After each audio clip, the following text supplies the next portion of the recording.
Seorang ayah di Kabupaten Bener Meriah berinisial PH, 36 tahun diduga mencabuli anak kandungnya.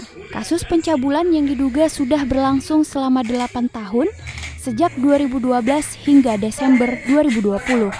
Kapolres Bener Meriah, AKBP Siswoyo Adiwijaya, melalui Kapolsek Bukit, Ibtu Jufrizal kepada sramnews.com, Selasa 15 Desember 2020 mengatakan, korban sudah tidak tahan dengan perbuatan ayah kandungnya yang sudah berulang kali mencabuli sehingga ia menceritakan hal tersebut kepada ibunya.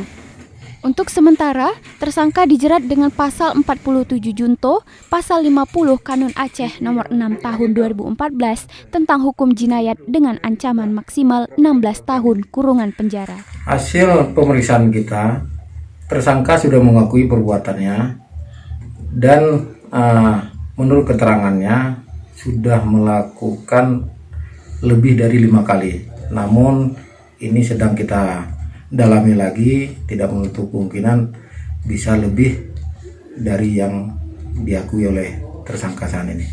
Kalau untuk korban sendiri sejauh ini belum dilakukan pemeriksaan, Pak? Untuk korban saat ini karena masih trauma, kita lakukan pemeriksaan besok pagi. Kemudian akan didampingi oleh dari